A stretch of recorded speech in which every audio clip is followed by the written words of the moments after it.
విశ్వాసేన హి విశ్వాసో కదారుద్ధో భవిష్యతి కీర్తనీయమతో బాల్యాద్ హరేర్ నామైవ కేవల.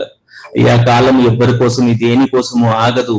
దాన్ని ఎంత వీలైతే అంత ఎక్కువగా సద్వినియోగపరచుకోవాలి. ఎప్పటి నుండి? కీర్తనీయమతో బాల్యాద్ హరేర్ నామైవ కేవలం. బాల్యావస్థ నుండే, చిన్నప్పటి నుండే వీలైనంత తొందరగా హరినామాన్ని స్వీకరించవయ్యా అని చెప్పేసి కేవలాష్టకంలో ఆచార్యులు చెప్తున్నారు. అయితే ఎంత చక్కగా ఉందో, వైష్ణవులందరూ భక్తులందరూ వచ్చి చక్కగా హరినామ సంకీర్తనం చేస్తూ ఉంటే అందరూ ఎంతో ఆనందంగా ఆడుతూ పాడుతూ భగవన్ నామ లీల విశేషాలని సంకీర్తన రూపంలో వింటూ మైమరిచిపోయాం. ఎదురుగా జగన్నాథుడు, కళ్ళ నిండా జగన్నాథుడున్నాడు, చెవుల నిండా ప్రభుజీ గారి చక్కటి సంకీర్తన వినబడుతుంది, మనసు నిండా భగవంతుడే కొలువై ఉన్నాడు. స్కాంద పురాణంలో మహర్షి చెప్తారండి, ఏమని? కురుక్షేత్రేన కిం తస్య కిం కాశ్యా పుష్కరేణవ యస్య జిహ్వాగ్రే వసతే హరిహి ఇత్యక్షరద్వయం.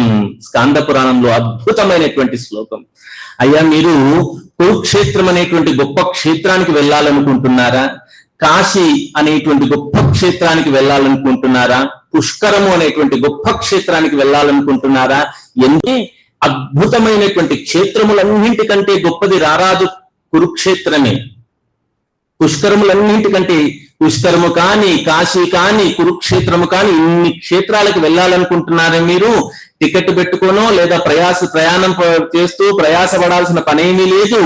ఎక్కడున్నారో అక్కడే కూర్చొని నోరారా హరిహి ఇత్యక్షరద్వయం అంటుంది స్కాంద పురాణం. హరి అనేటువంటి 2 అక్షరాలు ఎవరి నాలుక మీద తచ్చాడుతూ ఉంటాయో వాడు ఉన్న చోటే కురుక్షేత్రము, వాడు ఉన్న చోటే కాశీ ప్రయాగ, వాడు ఉన్న చోటే పుష్కరం.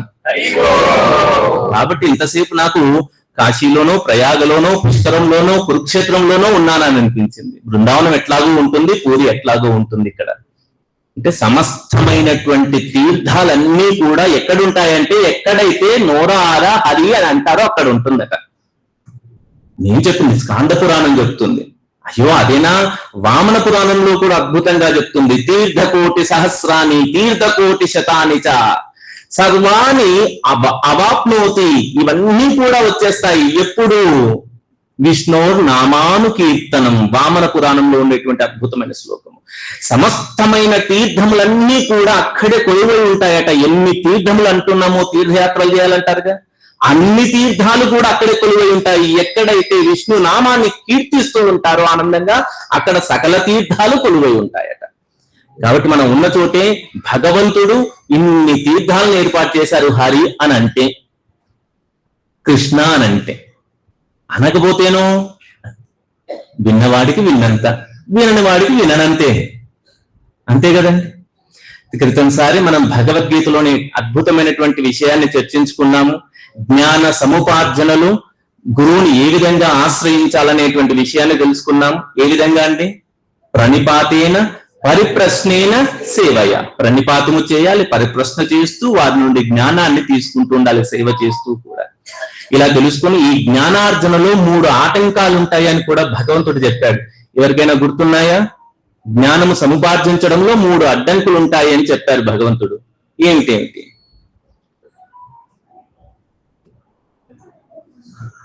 భగవంతుడు 2 చెవులు ఇచ్చాడు. సంతోష్, ఎందుకు చెప్పండి? 2 చెవులు ఎందుకు ఇచ్చాడు? గట్టిగా చెప్పాలి. ఒక చెవిలో, ఇంకో చెవితో కాదు, 2 చెవుల ద్వారా వినాలని, వదిలేయడానికి కాదని. కాబట్టి జాగ్రత్తగా వినండి. చెప్తూ ఉంటే మళ్ళీ గుర్తొస్తుంది. అజ్ఞానం, చెప్పండి. సంశయం. 3 ఉన్నాయి. అజ్ఞానము, అశ్రద్ధ, సంశయం. మీకు జ్ఞానం ఎట్లాగో మనందరికీ కూడా భగవంతుడు ఇచ్చాడు. అశ్రద్ధ ఉండకూడదు. శ్రద్ధగా ఒకసారి చెప్పిన విషయాన్ని జాగ్రత్తగా తెలుసుకొని అర్థం చేసుకొని మళ్ళీ అడిగినప్పుడు చెప్పేట్టుగా ఉండండి. అశ్రద్ధ మనకే ఆటంకం అవుతుంది. చివరిది సంశయం. సంశయ నివృత్తి కావాలంటే జగన్నాథుని కృప, గురువుల యొక్క కృప మన మీద ఉండాలి. అయితే ఈ 3 కూడా ఎటువంటివయ్యా అంటే, 3 మిత్రులు అడవిదారంటా వెళ్తున్నారట. ఈ అడవిలో వెళ్తున్నటువంటి ఈ ముగ్గురికి కూడాను మధ్యదారికి వెళ్ళేసరికి వీరికి పెద్దగా పులి గాండ్రించినటువంటి శబ్దం వినబడింది. పులి యొక్క గర్జన వినబడింది ఈ ముగ్గురికి కూడాను. అందులో మొదటి వాడికి ఆ చప్పుడు విన్న వెంటనే అన్నాడు, ఇదేమిట్రా, ఏదో బండరాయి కదులుతున్నట్టు, నీళ్ళలో ఏదో రాయి పడ్డట్టు శబ్దం వినబడుతుంది అన్నట్ట. నిజానికి మనం వినబడింది ఏంటి? పులి యొక్క గర్జన. వీడేమనుకుంటున్నాడు? ఇంకేదో శబ్దం అనుకుంటున్నాడు. కాబట్టి వాడు అంటున్నాడు, రాయో కింద పడినట్టుంది, ఓ చెట్టు కొమ్మో విరిగినట్టుంది, శబ్దం వచ్చింది అని అనుకుని అక్కడే ఉన్నాడు. రెండో వాడికి అర్థమైంది, లేదు ఈ శబ్దము రాయి చేతనో చెట్టు కొమ్మ విరగడం చేతనో ఇంకో దాని చేతనో వచ్చిన శబ్దం కాదు, ఇది పులి యొక్క గర్జనని. ఇది పులి ఈ విధంగానే గర్జిస్తుంది, దాని శబ్దం ఇదే అంటే పులి వస్తుంది. మరి వస్తున్నప్పుడు వాడు తప్పించుకోవాలి కదా. వాడేమంటున్నాడు, పులి వస్తుంది సరే, శబ్దం ఎక్కడి నుండో వచ్చింది, అది ఇక్కడ దాకా వచ్చే వరకు నేను ఇక్కడ ఉంటానా, మెల్లగెళ్ళిపోతాం. పైగా ఇటువైపు వస్తుందని ఏముంది, చూద్దాంలే అని అనుకున్నాడు రెండో వాడు. మూడో వాడికి అది పులి యొక్క శబ్దమని తెలుసు, పులి యొక్క గర్జన అని తెలుసు, దగ్గరికి ఇక్కడికి రాబోతుందని తెలుసు, తను తప్పించుకోవాలి లేకపోతే దానికి ఆహారం అయిపోయి పోతాడు అని కూడా తెలుసు, అన్ని తెలుసు. పైగా తప్పించుకుందామని అనుకుంటున్నాడు కూడా, వీడికి శ్రద్ధ కూడా ఉంది. కానీ వీడు ఏం ఆలోచిస్తున్నాడంటే, ఈ పులి నుండి రక్షించబడాలంటే నేను ఈ పొద చాటున దాక్కోవాలా, ఆ చెట్టెక్కి దాక్కోవాలా, ఈ బండరాయి వెనక దాక్కోవాలా, ఎటువైపు పరిగెత్తాలి, నడుచుకుంటూ వెళ్ళాలా, ఈ అనుమానాలతో నిండిపోయాడు. మొదటి వాడికి పులేం తెలిసిందా? తెలియలేదు. రెండో వాడికి పులేం తెలిసిందా? తెలిసింది. కానీ వాడు ప్రయత్నం చేస్తున్నాడా? ప్రయత్నము చేయట్లేదు. తెలుసు కానీ ప్రయత్నం చేయలేదు. మూడో వాడు ప్రయత్నం చేస్తున్నాడు, ఒకసారి వెళ్ళి పొదల చాటును దాక్కున్నాడు, లేదు ఇక్కడికి వస్తేనో ఎందుకు వచ్చిన బాధ అని వెంటనే వెళ్ళి ఒక బండరాయి చాటును దాక్కున్నాడు. అమ్మ బండ వెనక్కి వస్తే ఒక చెట్టు ఎక్కుదాం, అది ఎక్కుదామా, దీని వెనక్కి వెళ్దామా, దాని వెనక్కి వెళ్దామా, ఇట్లా చేద్దామా అట్లా చేద్దామా అని ఇన్ని ఆలోచనలు చేశాడు కానీ అక్కడే ఉండిపోయాడు. మొదటి వాడిది అజ్ఞానం, వాడికి తెలియదు.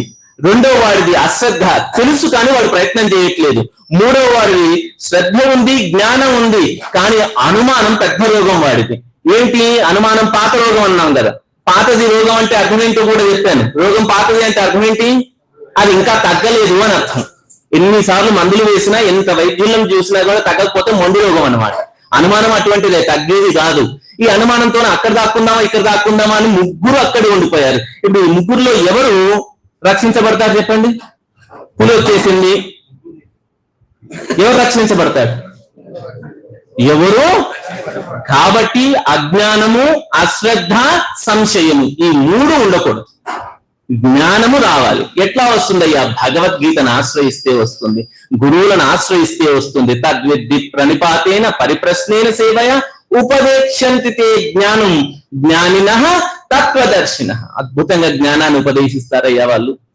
పైగా ఈ జ్ఞానం ఇప్పుడు 4వ అధ్యాయం మనం ముగించుకొని 5వ అధ్యాయంలోకి వస్తున్నాం. 4వ అధ్యాయంలో చివరి మాటగా భగవంతుడు చెప్తున్నాడు, ఇవన్నీ విన్నావు కదా అర్జున, అతిష్ట యోగానికి అనుసంధానమై ఉండు, ఉత్తిష్ట యుద్ధం చేయడానికి లే అని చెప్పేశాడండి 4వ అధ్యాయం చివరి శ్లోకంలో. ఇప్పుడు 5వ అధ్యాయానికి మొదలుకు వచ్చాం. ఇక్కడ అర్జునుడికి వెంటనే అనుమానం వచ్చేసింది. ఇప్పుడు అర్జునుడు పరిప్రశ్న చేస్తున్నాడు. ఆయన వేసేదాన్ని ప్రశ్న అనకూడదండి. ఏం చేస్తున్నాడు? పరిప్రశ్న. అంటే దేని గురించి తెలుసుకోవడం వల్ల నీకు హితము కలుగుతుందో దాని గురించి ప్రశ్న వేస్తే అది పరిప్రశ్న. ఏదో టైం పాస్ గాక ఉబుసుకు పోక కాలాన్ని యాపన చేద్దామని అడిగామా, అది ప్రశ్న. ఇలా ఆయన అంటాను చూడండి, పిచ్చాపాటి మాట్లాడుకున్నాం. నిజంగా పిచ్చే అది. పిచ్చాపాటిగా మాట్లాడడానికి లేదు. నీకు ఏది హితమో దాని గురించి తెలుసుకోవడం కోసం చేసే ప్రశ్ననే పరిప్రశ్న. అర్జునుడు ప్రశ్న వేస్తున్నాడు, కృష్ణ బాగా చెప్పావు, యుద్ధం చేయమన్నావు, పైగా అదే అధ్యాయంలో నువ్వేమంటున్నావు? లేదు అన్ని కర్మఫలంలో త్యజించమంటున్నావు. మరి ఏం చేయాలి నేను? కర్మ చేయాలా, కర్మ చేయకుండా సన్యాసాన్ని స్వీకరించాలా? ఇందులో ఏది ఉత్తమమైనది అంటూ 5వ అధ్యాయాన్ని మొదలుపెట్టాడండి. ఇది కర్మయోగం యొక్క చక్కటి అధ్యాయము. కృష్ణ భావ రస సమన్వితమైనటువంటి కర్మ ఏ విధంగా ఉంటుందో చెప్తుంది. కృష్ణ భావరస సమన్వితమైనటువంటి కర్మ, అదే అసలైనటువంటి కర్మయోగం, అదే భక్తి అవుతుంది. ఏమిటి ఆయన అడిగినటువంటి ప్రశ్న ఏమిటి? కర్మ చేయాలా అంటే నా పని నేను చేసుకుంటూ ఉండాలా, లేదు అన్నింటినీ వదిలి సన్యాసాన్ని స్వీకరించాలా? సన్యాసమా కర్మయోగమా ఏది గొప్పది అని అడిగాడండి. చెప్పండి, ఏది గొప్పది? కర్మయోగం గొప్పది. మరి మీరు భక్తి ఎందుకు చేస్తున్నారు?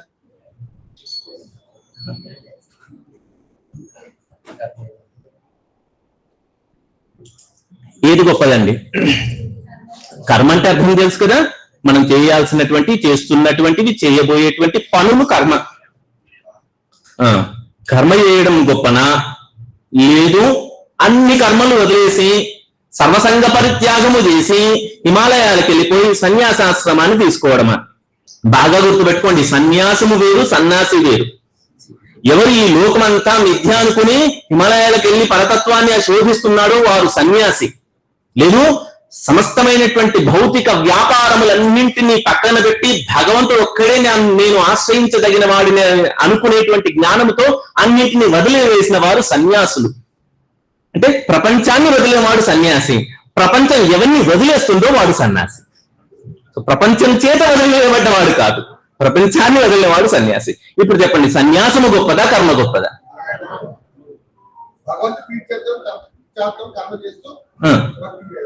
కర్మ చేస్తూ భక్తి చేయాలి అంటే కర్మయోగమే. ఇక్కడ అర్జునుడు చెప్తున్నాడు వెంటనే 2వ శ్లోకం నుండి 6వ శ్లోకం వరకు వీటికి సమాధానం చెప్తూ కృష్ణుడు చెప్తున్నాడండి, అర్జున, కర్మయోగము సన్యాసము రెండూ సమానమే. ఈ 2 మార్గాలు ఉన్నాయి, రెండిటి ద్వారా నన్ను పొందవచ్చు. కానీ కర్మయోగము సన్యాసము కంటే సులువైనది. పైగా ఆ కర్మ నిష్కామ కర్మ అయితే ఇంకా ప్రియమైనది. అంటే నీవు నీ పనులు చేస్తూ ఉండడమే గొప్ప, కానీ అది నిష్కామంగా అంటే ఎటువంటి కోరిక లేకుండా చేస్తున్నావు ఇంకా గొప్ప. లేదు లేదు, నా కొరకే చేస్తున్నావు, అది ఇంకా నాకు అత్యంత ప్రియమైనది. సమే ప్రియ అంటాడు భక్తి యోగంలో కృష్ణ పరమాత్మ. అటువంటిదే నాకు అత్యంత ప్రియమైనది అని మొదలు పెడుతున్నాడు. అంటే కర్మ చేస్తూ ఉండు, కానీ నీవు చేస్తున్న సమస్తము, నీవు చేస్తున్న ప్రతి పని కూడా నాకే అర్పించినట్లుగా చెయ్యి. కర్మ చెయ్యి, ఫలితం అంతా నా మీదే ఉంది అని అర్థం. ఈ విధంగా చెబుతూ వెంటనే చెప్తున్నాడు, ఇది ఏ విధంగా చేయాలయ్యా, నువ్వు చేసేటువంటి పనులు జ్ఞానాన్ని పొంది చేయవలసి ఉంటుంది అని చెప్తాడండి. ఈ జ్ఞానం అనేది ప్రకాశాన్ని తీసుకొస్తుంది అంటాడు 16వ శ్లోకం వరకు వచ్చేసరికి. ఈ జ్ఞానము ఉండి కర్మ చేస్తేనే మంచిది, జ్ఞానం లేకుండా కర్మ చేశావా అది మంచిది కాదు, అది నీకు హితాన్ని కలగజేయదు అని చెప్తూ చక్కటి విషయాన్ని చెప్తున్నాడు. ఇదే సందర్భంలో ఒక చక్కటి న్యాయాన్ని మనం ఇక్కడ ప్రస్తావించుకోవచ్చు. న్యాయము అంటే తెలుసు కదండి, సామాన్య న్యాయాలు అంటే చట్టము, న్యాయము, ఆ న్యాయము కాదు, సామాన్య న్యాయాలు ఉన్నాయి. చాలా సార్లు ప్రభుజీ గారు జన్మవస్తువుగా చెప్తారు మనకు, మర్కట కిశోరణ న్యాయము, మార్జాల కిశోర న్యాయము అంటూ. గుర్తులేదు, పోయిన వారందే కష్టం అవుతుంది. ఇలా న్యాయాల్లో అద్భుతమైనటువంటి ఒక న్యాయం ఉంది, అంధ పంగు న్యాయము. ఏ న్యాయం అండి అది? అంధ అంటే తెలుసు, అంధ అంటే గుడ్డివాడు, పంగు అంటే కుంటివాడు. గుడ్డి కుంటి న్యాయం అట. మనం తెలుగులో కూడా వీటిని వాడతాం, తల్లి పిల్ల న్యాయము. అట్లాగా ఇదొక న్యాయం. ఏమిటి? గుడ్డి కుంటి న్యాయము, అంధ పంగు న్యాయం. ఏంటయ్యా అంధ పంగు న్యాయము అంటే, ఒక అంధుడు ఉన్నాడు అంటే గుడ్డివాడు, ఒకడు పంగు అంటే కుంటివాడు ఉన్నాడు. ఈ ఇద్దరు అడవిలో, ఈ రోజు అడవిలోనే ఉంది అంతాను, ఇద్దరు అడవిలో ఉండిపోయారు. ఈ అడవికి కార్చిచ్చు లేగింది, దావానలం లేగింది. దావానలం అంటే కార్చిచ్చు అంటే అడవంతా తగలబడిపోతుంది. అయ్యో అడవంతా తగలబడిపోతుందని ఇద్దరికి తెలిసింది. ఇద్దరికి ఎందుకు? వేడి సెగ తగులుతుంది, అడవి కాలిపోతుంది, మరి తప్పించుకోవాలంటే వెళ్ళాలి కదా. ఎక్కడి నుండి కాలలేదో ఆ మార్గం నుండి వెళ్తూ ఉండాలి వాళ్ళు. ఎంత తొందరగా ప్రమాదం నుండి బయటపడితే అంత మంచిది, బ్రతుకుతారు, లేదు అంటే కష్టమే. అయితే ఇప్పుడు ఇద్దరు వేరు వేరు మార్గాల్లో ఉన్నారు. ఇద్దరికి ఇప్పుడు ఎవరు రక్షించబడతారు చెప్పండి? గుడ్డివాడు రక్షించబడతాడా? ఎందుకు? వాడికి ఎక్కడ కాలుతుందో తెలీదు, ఎక్కడ కాలలో తెలీదు. గుడ్డివాడుగా కనబడదు, కాలుతున్న చెట్టు కనబడదు. రక్షించబడే అవకాశం ఉందా? వాడు పరిగెత్తగలడు, నడవగలడు, తప్పించుకోగలడు కాళ్ళతో, కానీ కళ్ళు లేవు వాడికి, కనబడదు కాబట్టి వాడు రక్షించుకోలేడు తనను తాను. కుంటివాడు, వాడికి తెలుసు, ఇక్కడ మండుతోంది, ఇక్కడ మంట లేదు, ఇక్కడ నుండి వెళ్తే రక్షించబడవచ్చు అని వాడికి తెలుసు, కానీ వెళ్తాడా? ఎందుకు? నడవలేడు కాబట్టి. ఇప్పుడు గుడ్డివాడు రక్షించబడలేదు, కుంటివాడు రక్షించబడలేదు. ఎందుకయ్యా? దీన్ని అంధ పంగు న్యాయం అంటాం. ఇందు పెద్ద విశేషం ఏముందంటే ఇందులోనే విశేషం ఉంది. గుడ్డివాడు అజ్ఞాని, కుంటివాడు జ్ఞాని, కానీ కర్మ ఆచరించలేడు, అంటే నడవలేడు వాడు. అంటే జ్ఞానము ఉండి కర్మను ఆచరిస్తేనే ఫలితం వస్తుంది. నేను బాగా చదివానండి, గీతలో ఉండేటువంటి శ్లోకాలన్నీ నాకు కంఠతా వచ్చు, ఏ శ్లోకం ఎప్పుడన్నా కానీ నిద్రలో నుండి లేపి కపిమని ఏది చెప్పు, ఒక శ్లోకం అనగానే టకటకా చెప్పేస్తాను, నువ్వు అధ్యాయం నెంబరు శ్లోకం సంఖ్య నాకు చెప్పయ్యా నేను చెప్పేస్తాను అంటాము. కానీ గీతలో ఉండేటువంటి పరమార్థం ఏది ఉందో, భగవంతుడు ఏది మనల్ని చేయమని చెప్పాడో అది నేను పాటించను, ఆచరించను అనేవాడు గీత చదివితే లాభం ఉందా? వాడు ఎట్లాగైతే అడవిలో కుంటివాడు ఆ దావానలంలో పడి భస్మమైపోతాడో, వీడు అట్లాగే ఈ సంసారం అనేటువంటి అడవిలో పడి భస్మమైపోతాడు. లేదు ఇంకొకడు ఉన్నాడు, అసలు నేను చదవను గీతను, నాకు తెలీదు, వాడు నశించిపోతాడు. అంటే జ్ఞానం లేకపోయినా నశించిపోతాము. జ్ఞానం ఉన్నంత మాత్రాన రక్షించబడేది అనేది లేదు. జ్ఞానం ఉండి దాన్ని ఏం చేయాలి? ఆచరించాలి, అది ముఖ్యం. ఆచరణ యుక్తమైనటువంటి జ్ఞానమే చాలా ముఖ్యం. ఈ అంధపంగు న్యాయంలో చెప్తుంది, హతం జ్ఞానం క్రియాహీనం. క్రియాహీనం అందరికీ తెలుసు, పని చేయకపోతే ఆచరించకపోతే జ్ఞానం అన్నా కూడా హతం. తర్వాత ఏమంటుంది? హతాస్త్వా జ్ఞానత క్రియాః అపశ్యన్నో అంధో దగ్ధః పశ్యన్నపి చ పంగుకః. అపశ్యన్ చూడకుండా అంధుడు ఎట్లా నశించాడో, చూసి కూడా కుంటివాడు ఎట్లా నశించాడో, అట్లాగే జ్ఞానం ఉండి కూడా ఆచరించకపోతే నశించిపోతారు అని చెప్తుంది. ఇది అంధ పంగు న్యాయము, గుడ్డివాడు కుంటివాడు న్యాయం. కాబట్టి మనకి ఏముండాలి? జ్ఞానం ఉండాలి. జ్ఞానం ఉండగానే సరిపోయిందా? ఏం చేయాలి? ఆచరించాలి. ఇదే విషయాన్ని చాలా సార్లు చెప్పుకున్నాం. భగవద్గీత కేవలంగా నేర్చుకున్నంత మాత్రాన సరిపోదు, గీత యొక్క అధ్యయనాన్ని మనం విన్నంత మాత్రాన సరిపోదు, దాన్ని మనం మన జీవితంలో ఆచరణలోకి పెడుతూ ఉండాలి. అలా చెబుతూ భగవంతుడు అన్నాడు, ఇటువంటి జ్ఞానం ఉండేటువంటి పండితులు ఎవరైతే ఉన్నారో ఆ పండితులు సమదర్శినులై ఉంటారయ్యా అని చెప్తూ ఏమంటున్నాడు? విద్యా వినయ సంపన్నే బ్రాహ్మణే గవిహస్తిని శునిచైవ స్వపాకేచ పండితాః సమదర్శిన. అటువంటి జ్ఞానం ఉండి తత్వాన్ని దర్శించినటువంటి పండితులు ఎవరైతే ఉన్నారో వీరేం చేస్తారయ్యా? విద్యా వినయ సంపన్నులైనటువంటి బ్రాహ్మణులను, గవి, హస్తిని, గోవును, ఏనుగును, శునీచ ఏవ స్వపాకేచ, శుని కుక్కను, స్వపాకేచ కుక్క మాంసమును తినవాడు, చండాలుణ్ణి అందరినీ కూడా సమదర్శిన, అందరినీ సమంగా చూడగలుగుతాడు. ఇది చాలా చిక్కైనటువంటి ప్రశ్నలు అనిపిస్తుంది, కానీ అద్భుతమైనటువంటి స్థాయి. ఆ స్థాయికి మనిషి అనేవాడు వెళ్ళగలిగితే నిజంగా వాడే పండితుడు. పండితాః సమదర్శిన, పండితుడు సమంగా చూడగలుగుతాడు. ఎవరెవరిని సమంగా చూడగలుగుతాడు? బాగా జ్ఞానం ఉంది, విద్యా వినయముల చేత ఒప్పాడేటువంటి బ్రాహ్మణుణ్ణి ఏ విధంగా చూస్తాడో చండాలుణ్ణి ఆ విధంగానే చూడగలుగుతాడు. కుక్కను, కుక్క మాంసమును తినేవాడిని, అట్లాగే ఏనుగును, గోవును అదే విధంగా సమదృష్టితో చూస్తాడు అని చెప్తున్నాడండి. ఇక్కడ రెండు విషయాలు. మొట్టమొదటిగా విద్యా వినయ సంపన్నే, బ్రాహ్మణే కంటే ముందు ఉండేటువంటి రెండు పదాలను చూద్దాము. విద్యా వినయ సంపన్నే, అయ్యా విద్య తర్వాత విద్యా జ్ఞాన సంపన్నే అనొచ్చుగా, విద్యా సంస్కార సంపన్నే అనొచ్చుగా. మరి ఇక్కడే ఉంటున్నాడు భగవంతుడు, విద్య వినయ సంపన్నే. అయ్యో బ్రాహ్మణుడు చాలా చక్కగా విద్యను అర్జించాడు, వినయం లేదనుకోండి, వాడు అర్జించిన విద్యకి విలువే లేదు. వేమన గారు చక్కటి పద్యం ఒకటి చెప్తారండి. ఆ పద్యంలో ఆయన అంటారు, ఎట్లాగైతే ఒక ముత్తైదువ చక్కగా అనేకమైనటువంటి ఆభరణాలన్నీ వేసుకుని, మనులు మాణిక్యాలు ఉండేటువంటి హారాలన్నీ వేసుకుందండి. ముత్తైదు అంటే తెలుసు కదండి, చక్కగా 5 శుభకరమైనటువంటి చిహ్నం ఉండేటువంటి స్త్రీని ముత్తైదు అంటారు. ఎన్ని వేసుకొని మంగళసూత్రం మెడలో లేదనుకోండి, పరిపూర్ణంగా ఉంటుందా?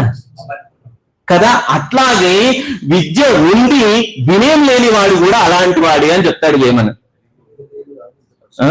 విద్య లేకపోవడం కాదు, విద్య ఉండి వినయం లేకపోతే అది కష్టం. సరే వాడు మనిషి అయ్యాడు, విద్య నేర్చుకున్నాడు, కానీ వినయం లేదు, ఇంకా కష్టం. ఇంకా నారాయణ భట్టు అనేటువంటి ఒక గొప్ప కవి హితోపదేశం అనేటువంటి చక్కటి పద్యాలను రాశారండి, సుభాషితాలను రాశారు. హితోపదేశంలో మంచి పద్యం ఉంటుంది, విద్యా దదాతి వినయం. అయ్యా విద్య యొక్క అంతిమ లక్ష్యం ఏంటయ్యా? వినయాన్ని నేర్చుకోవడం. వినయం అంటే తెలుసు కదండి, వినమ్రంగా ఒబీడియంట్ గా ఉండగలం, గర్వం లేకుండా ఉండగలగడం వినయం. నాకు బాగా వచ్చింది, 4 శ్లోకాలు కంఠతా వచ్చాయంటే అబ్బా నేను కూర్చున్నానా ఏదైనా చెప్పగలను, ఇంతమందిని రంజింపజేసేటట్టు మాట్లాడగలను అని అనుకున్నాను అనుకోండి, విద్య చేత నాకు వినయం లేనట్టు. ఎటువూ లేదనుకోండి, కానీ విద్య ద్వారా రావాల్సింది ఏమిటి? వినయమే. వినయం ఉంటేనే విద్య రాణిస్తుంది. విద్యా దదాతి వినయం వినయాద్యాత్ పాత్రతం పాత్రాత్వా ధనం ఆప్నోతి ధనాత్ ధర్మం తతః సుఖం. అయ్యా విద్య చేత వినయం వస్తుంది, వినయం చేత పాత్రత కలుగుతుంది, పాత్రత చేత ధనం లభిస్తుంది, ధనము ధర్మము కోసం వెచ్చించినట్లయితే తతః సుఖం తతః శాంతి, ఆ తర్వాత నీకు శాంతి సుఖము లభిస్తాయి. అయ్యా విద్య చేత రావాల్సింది ఏమిటి? మొట్టమొదటి మెట్టు వినయం. ఎవరైతే విద్య ఉండి వినయంగా ఉంటారో వారికి పాత్రత వస్తుందట. పాత్రత చిన్న పదమే కానీ గొప్ప విలువైనటువంటి పదము. అర్హత, యోగ్యత కలిగి ఉండడం పాత్రత. చాలా చక్కటి యోగ్యత వస్తుందట. విద్య ఉండి వినయం ఉన్నవాడికి యోగ్యత వస్తే ధనం చేకూరుతుందట. ఈ ధనం రాగానే మళ్ళీ వెనక్కి వెళ్ళడానికి లేదు. ఎందుకు? ఈ వైకుంఠపాలిలో ఎన్ని మెట్లకి ఎంత ముందుకు వెళ్ళినా చివరాకరణ 100వ స్థానం వైకుంఠానికి వెళ్లే ముందు పెద్ద పాము ఒకటి ఉంటుంది. చాలా జాగ్రత్తగా ఉండాలి. కాబట్టి ఇంతదాకా వచ్చాము, విద్య వచ్చింది, విద్య తర్వాత వినయం వచ్చింది, వినయంతో పాత్రత వచ్చింది, పాత్రత రాగానే ధనం వచ్చింది, అయిపోయిందా? నీవు అక్కడే మొదలవుతుంది. పెద్ద పాము వెనక్కినే ఉంటుంది. ఈ వచ్చిన ధనాన్ని దేనికోసం వెచ్చిస్తున్నావు అని చూస్తుంది అది. దాన్ని బట్టి అది మింగాల వద్దా చూస్తుంది. మింగాలి అని అనుకుంటే మీకు నచ్చినట్టుగా వెచ్చించవచ్చును గాక. లేదు నేను పరమపదాన్ని చేరాలి అనుకుంటే ధనాధర్మం తతః సుఖం, ధర్మము కోరకు మాత్రమే నీ ధనాన్ని యుక్తంగా ఉపయోగించినట్లయితే సుఖము శాంతి లభిస్తాయి అని హితోపదేశంలో చక్కటి శ్లోకం చెప్తుందండి. విద్య చేత రావాల్సింది ఏమిటి? వినయం. అలా విద్యా వినయం ఉండేటువంటి బ్రాహ్మణుణ్ణి, గోవుని, ఏనుగుని, కుక్కను, కుక్క మాంసం తినేవాడిని అందరినీ సమంగా చూడగలిగేవాడే పండితుడు అని చెప్తున్నాడండి ఇక్కడ భగవంతుడు. అవునండి, ఇక్కడ ఈ ఉదాహరణలు ఎందుకు తీసుకున్నారు? మొట్టమొదటిగా చూద్దాము. బ్రాహ్మణ, గవి. బ్రాహ్మణుడు, గోవు ఇవి సత్వగుణానికి ప్రతీకలు. హస్తిని, ఏనుగు రజోగుణానికి ప్రతీక. శునీచైవ స్వపాకేచ, కుక్క మాంసము తిని చండాలుడు వీరు తమోగుణానికి ప్రతీకలు. అయితే భగవంతుడు అంటున్నాడు, పండితుడైనటువంటి వాడు ఈ 3 గుణములలోనున్న వారిని అందరినీ సమంగా చూడగలుగుతాడు. ఏ విధంగా సమంగా చూడగలుగుతాడు అని తెలుసుకోవాలనుకుంటే రేపటి తరగతిలో చక్కగా ఈశావాస్యంలో రేపు నేర్చుకోబోయేటువంటి మంత్రం ఉంది.